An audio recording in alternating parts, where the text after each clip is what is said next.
Day of Judgment. Muslims believe that at the end of time, all human beings will have to face God and account for their deeds, good and bad.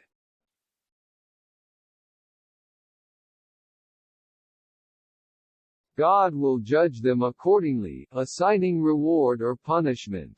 The time of the Day of Judgment is not specified in the Quran but is understood to be near.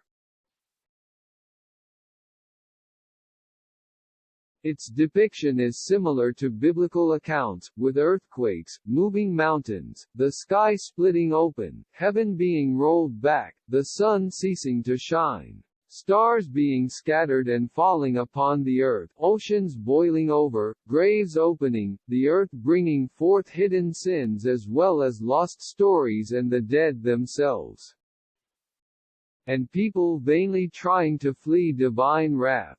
Everyone will bow before God.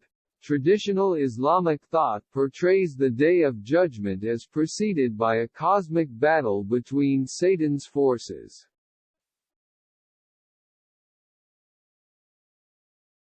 Represented by the false messiah Al-Dajjal and Gog and Magog, and God's forces, led by the Mahdi and Jesus.